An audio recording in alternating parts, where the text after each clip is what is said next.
Hola, buenas, bienvenidos nuevamente a la clase de Escuela Bíblica de COC. Estamos en el Evangelio de Mateo, en el capítulo 7. Ten preparado tu Biblia en la versión que gustes, material para tomar nota y dispuestos a estudiar la palabra de Dios. Bendito Padre Celestial, te alabamos y bendecimos tu nombre y te damos las gracias por la oportunidad de acercarnos a ti a través de tu palabra. Señor, entregamos en tus manos este tiempo y todos nuestros recursos para que, Señor, tú nos ayudes a entender y a comprender tu voluntad a través de tu palabra. En el nombre de Jesús. Amén. Y amén. Habíamos quedado en la última lección en este pasaje de Mateo 7, 21 al 23. Recuerden, estamos ya finalizando el Sermón del Monte. Habíamos comenzado a estudiar este texto. Vamos a comenzar con él nuevamente para no perder el hilo. Y leíamos así: No todo el que me dice Señor, Señor, entrará en el reino de los cielos, sino el que hace la voluntad de mi Padre que está en los cielos. Muchos me dirán en aquel día, Señor, Señor, ¿no profetizamos en tu nombre y en tu nombre echamos fuera demonios y en tu nombre hicimos muchos milagros? Y entonces les declararé: Nunca os conocí, apartados de mí, hacedores de maldad. Decíamos en la clase anterior que luego de haber tratado con el tema de los falsos profetas, los falsos ministros, ahora aquí va a estar tratando sobre la falsa religiosidad, aquellos que piensan que están haciendo algo que agrada a Dios y realmente están haciendo algo para su propia eh, eh, persona y que en realidad no están viviendo una verdadera espiritualidad. Y ya habíamos hablado de que aquí se habla de personas que hacen milagros, profecías y demás, y que el Señor Jesús en ningún momento niega que los hubiesen hecho, sino el que no lo hicieron realmente con la actitud correcta, sino que lo hicieron para su propia vanagloria, para su propio orgullo. Y es que, vamos a ver, en este cuadro vemos cómo a lo largo de la escritura se encuentran ejemplos de hombres y mujeres perversos, malos, que hicieron milagros, profecías y señales prodigiosas. Aquí vemos cómo, por ejemplo, los magos egipcios en el libro de Éxodo, puedes leerlos en los capítulos 7 y capítulo 8 de Éxodo, cómo hicieron señales y milagros similares a los que hacía Moisés en un momento dado. En los capítulos 22, 23 y 24 de Números tenemos la historia de Balaam, un profeta que profetizaba, pero que era un hombre que lucraba con el ministerio. Obviamente no era un hombre de Dios, pero profetizaba.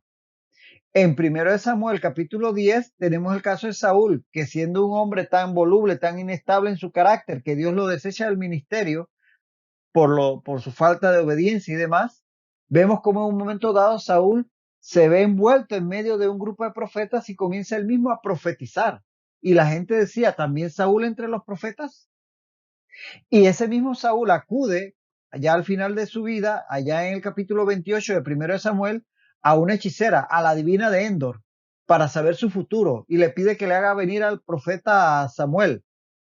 Y no vamos a entrar en los detalles de ese pasaje, si era Samuel, si no era Samuel, si fue la hechicera, si fue el diablo, si fue Dios el que hizo salir aquel espíritu, pero el punto que quiero señalar ahí es que en medio de ese ambiente de necromancia y de todo aquello, ocurrió una señal, algo sobrenatural. En el caso de Job, tenemos el capítulo 1 como Satanás. Dice en Job 1, el capítulo 1, en los versos 12 al 19, que primero hizo caer fuego sobre los pastores y las ovejas de Job. Y luego envió viento destructor sobre sus hijos. Satanás también puede hacer grandes prodigios, grandes señales en la naturaleza. Mateo capítulo 10, en los versículos 1 al 4, y también lo repite, y luego también el texto en Lucas 10, 17 al 19, vemos cómo Jesucristo comisiona a sus discípulos. En Mateo 10, 1 al 4 dice que entonces, llamando a sus 12 discípulos, les dio autoridad sobre los espíritus inmundos para que los echasen fuera y para sanar toda enfermedad y toda dolencia. Los nombres de los 12 apóstoles son estos y los describe uno por uno. Y al final dice en el verso 4 y Judas Iscariote el que le entregó. ¿Lo ves? Ahí va Judas entre esos. Y no dice que el Señor Jesucristo les dio autoridad sobre los espíritus inmundos y para sanar y hacer milagros, excepto a Judas. No. Ahí dice que le dio autoridad a todos. Y en Lucas 10, 17 al 19, dice que volvieron los 70 con gozo diciendo, Señor, aún los demonios se nos sujetan en tu nombre. Y probablemente entre esos venía Judas. Es decir, no podemos afirmarlo porque no lo dice literalmente la escritura, pero evidentemente Judas estaba entre los discípulos de Jesús más allegados y Jesús les comisionó y les dio autoridad para hacer este tipo de milagros. Mateo capítulo 24, verso 24, dice el Señor hablando de los últimos tiempos, dice, se levantarán falsos cristos y falsos profetas y harán grandes señales y prodigios, de tal manera que engañarán, si fuera posible, aún a los escogidos. ¿Ve? Falsos profetas y falsos cristos que harán grandes señales y prodigios. Habrá en los últimos tiempos. De tal manera que eso está descrito. Hombres perversos que harán milagros y la gente hasta les creerá. Y en Juan capítulo 11 vemos el caso de Caifás, que dice que entonces Caifás, uno de ellos, sumo sacerdote, aquel año les dijo, vosotros no sabéis nada, ni pensáis que nos conviene que un hombre muera por el pueblo y no que toda la nación perezca. Esto no lo dijo por sí mismo, sino que como era el sumo sacerdote aquel año, profetizó que Jesús había de morir por la nación. ¿Lo ve? Un hombre tan perverso como Caifás y emite profecía. Lo dice la escritura. En Hechos capítulo 16, versos 16 al 18 está la historia de la profetisa de Filipos, que iba detrás de Pablo y sus compañeros, y dice que esa muchacha tenía espíritu de adivinación. Y esta, siguiendo a Pablo y a nosotros, daba voces diciendo, estos hombres son siervos del Dios Altísimo, quienes os anuncian el camino de salvación. Y dice que, más desagradando a Pablo, este se volvió y dijo al espíritu, te mando en el nombre de Jesucristo que salgas de ella. Y el espíritu salió en aquella misma hora. Un espíritu de adivinación que poseía a aquella mujer. Y también vemos el caso en el libro de Hechos, en el capítulo 19, de los hijos de Seba. Estos hijos de un judío que eran, dice, eran exorcistas ambulantes. Y sí, sabemos la historia que ellos fueron, trataron de exorcizar a unas personas y los espíritus más bien los golpearon y los vencieron. Pero el punto es que había exorcistas ambulantes y la gente estaba relativamente acostumbrada a ver gente falsamente o verdaderamente haciendo esta labor de exorcistas. Y finalmente, en Apocalipsis, en el capítulo 13, el verso 11 al 15, que nos habla de la segunda bestia, el falso profeta, nos dice en Apocalipsis 13, también hace grandes señales, de tal manera que aún hace descender fuego del cielo a la tierra delante de los hombres y engaña a los moradores de la tierra con las señales que se le ha permitido hacer en presencia de la bestia. Eso será al final de los tiempos, será el engaño máximo. ¿Qué vemos en todos estos ejemplos? Que los grandes milagros, las grandes señales no son una seguridad de que esa persona es de Dios. Por tanto, como creyentes no debemos estar buscando señales, buscando la palabra de Dios y apoyando a aquellos siervos de Dios que tienen un testimonio íntegro, que se respalda en la palabra de Dios. Y si hay señales y milagros, bienvenidos sean y gloria a Dios. Pero no estar correteando señales, correteando milagros, correteando prodigios, porque podemos ser engañados por estos falsos religiosos, que es lo que el Señor Jesucristo quiere advertirle a aquellos que han entrado por la puerta estrecha y transitan por el camino angosto. Y dice el Señor, aquí mismo, en el pasaje que estamos estudiando, dice, y entonces les declararé, nunca os conocí a estos falsos milagreros, a estos que habían supuestamente hecho algo en nombre del Señor. Ahora, el que él diga que nunca los conoció no es que no los haya conocido en el sentido intelectual de que sabía quiénes eran, ya que el Señor los conoce todo. Ahí vemos en Juan 2, 24 al 25, que dice claramente que Jesús mismo no se fiaba de ellos porque conocía a todos. De tal manera que Dios conoce a todos, el Señor Jesús conoce a todas las personas. Este nunca os conocí es un conocimiento en el sentido de comunión espiritual. Es decir, nunca tuve esa comunión con ustedes o ustedes conmigo para decir que nos conocíamos como conozco a un amigo íntimo. A ese nivel no. Podía saber quiénes eran, pero conocerlos como se conoce a un amigo íntimo, no. Por ejemplo, tenemos varios pasajes que muestran cómo este verbo conocer es utilizado para hablar de una relación íntima con Dios. En Nahum, en el profeta Nahum, capítulo 1, verso 7, dice así: Jehová es bueno, fortaleza en el día de la angustia y conoce a los que en él confían. ¿Lo ve? Él conoce, obviamente Dios conoce a todo el mundo, pero aquí el verbo conocer habla de una relación íntima. Dice que él conoce a los que en él confían.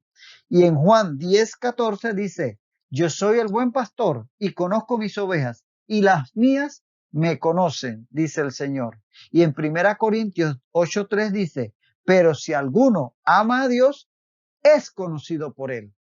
Otra vez afirmando que esto de conocer se refiere a una relación íntima. Y segunda a Timoteo 2:19 declara: pero el fundamento de Dios está firme, teniendo este sello: conoce el Señor a los que son suyos. Y finalmente, en Apocalipsis 3:20, hay una palabra muy conocida en donde el Señor declara: he aquí, yo estoy a la puerta y llamo. Si alguno oye mi voz y abre la puerta, entraré a él y cenaré con él y él conmigo.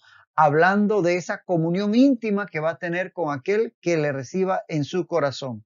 De tal manera que este conocer habla de ese conocer que tiene el creyente con el Señor Jesucristo. A ese nivel de conocimiento no llegó él con estas personas, porque ellos no tuvieron una relación personal con Dios. Ellos hacían. Por eso hablamos aquí de la falsa religiosidad. Aquellas personas que hacen ritos, que cumplen con una serie de normas, de actos externos, hasta inclusive hacer, profetizar y hacer obras asombrosas, pero que en realidad no tienen una comunión íntima con el Señor.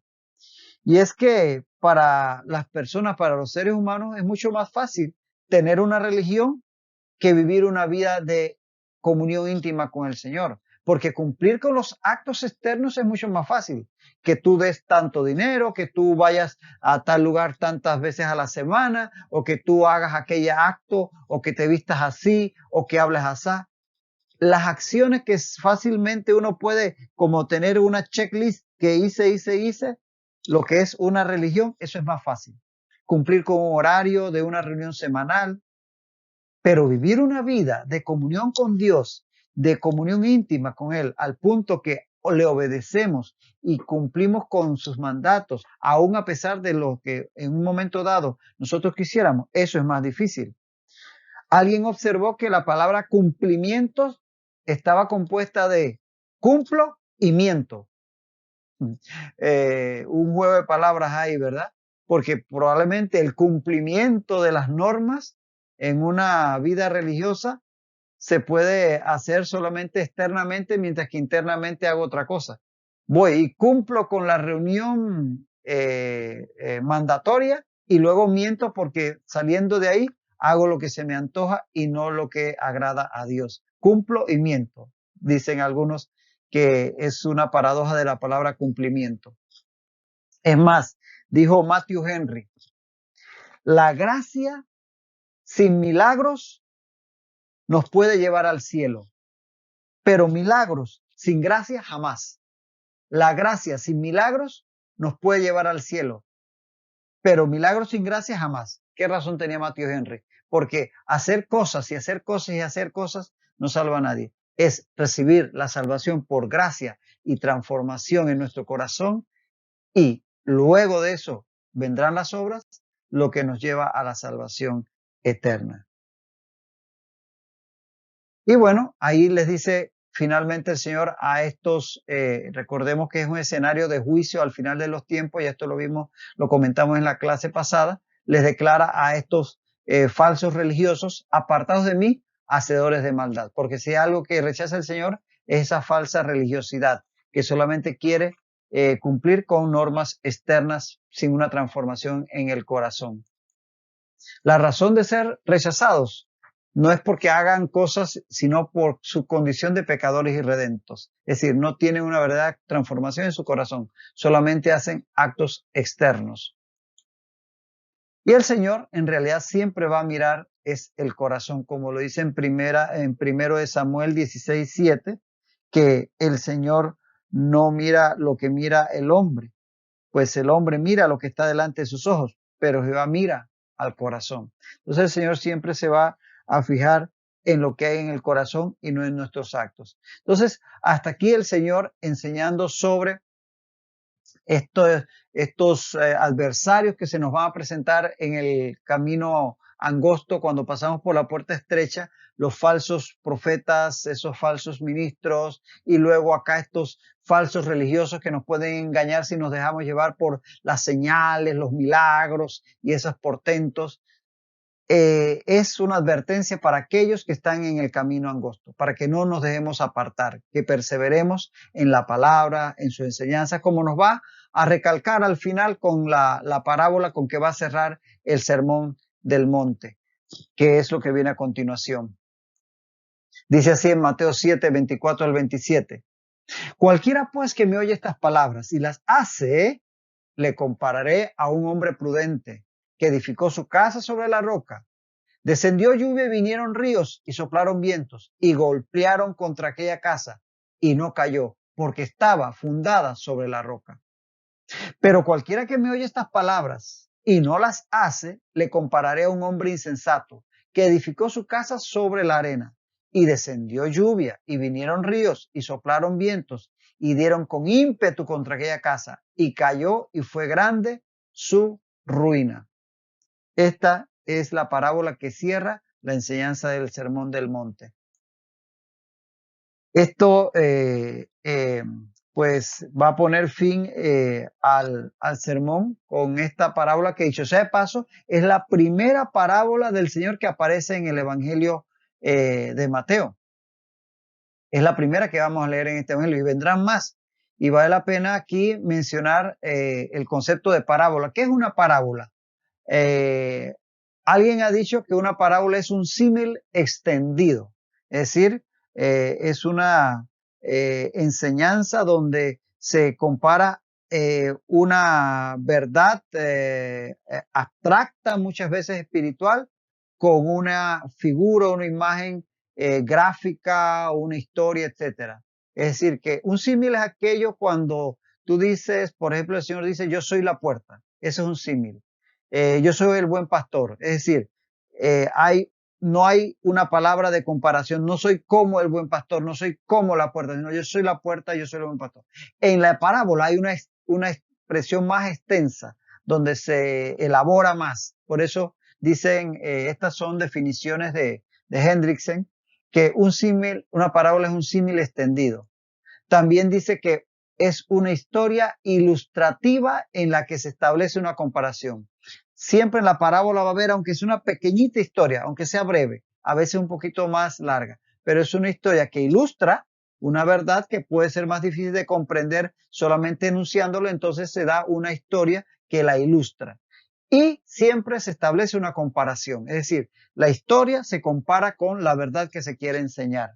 De allí que en una parábola siempre va a haber una frase que indique comparación, una palabra o una frase. En este caso, en la parábola de los dos constructores, de la casa sobre la roca, la casa sobre la arena, o como la querramos llamar, tenemos la frase, le compararé a. En los dos casos dice que a uno le comparará a un hombre prudente y en el otro caso le comparará a un hombre insensato. De tal manera que ahí está claro la frase que implica una comparación. En otras parábolas, él dice, el reino de los cielos es como, tal cosa es como. Entonces siempre hay una frase, una palabra de comparación y eso nos habla de una parábola. Y también una definición muy gráfica, es que dice que una parábola es una historia terrenal con un significado celestial. Qué bonita definición, ¿verdad?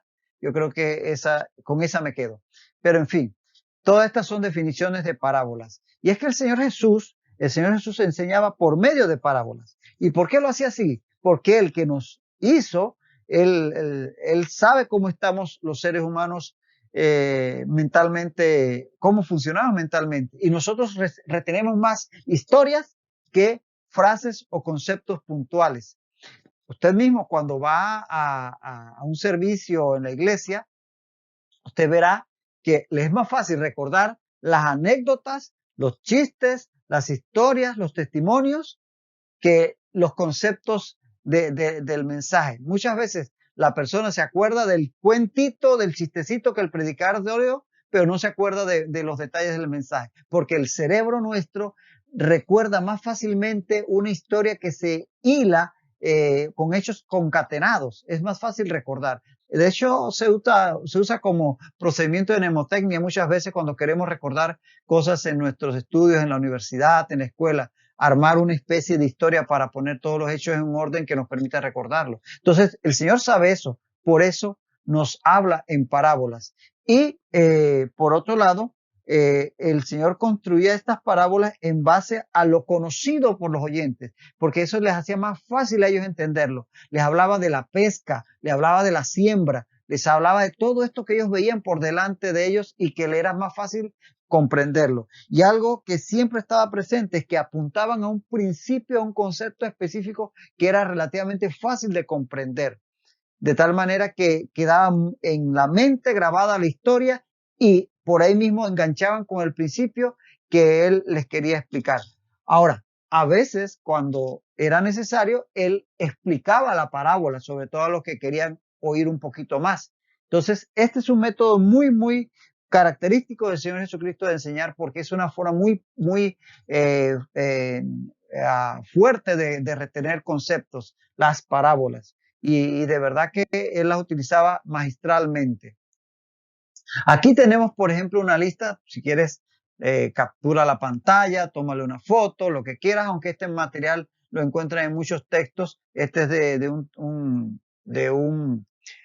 este listado es de Walbrook, de Walbrook, John Walbrook, que en su comentario bíblico recoge 35 parábolas. Probablemente en algunos listados aparezca una más, una menos, pero en general son estas las parábolas del Señor Jesucristo. Y verás que algunas aparecen en varios evangelios y otras solo aparecen en uno de ellos. Está la de los dos cimientos, que es la que estamos viendo en este momento, la de los vestidos y odres nuevos, el sembrador, el tiro y la cizaña, la semilla de mostaza, la levadura, el tesoro escondido, la perla de gran precio, la red, los dos deudores, los obreros de la viña, los dos hijos, los labradores malvados, la fiesta de bodas, los dos siervos, las 10 vírgenes, los talentos, el crecimiento de la semilla, el portero, los muchachos de la plaza, los deudores perdonados, el buen samaritano, el amigo inoportuno, el rico insensato, la higuera estéril, la gran cena,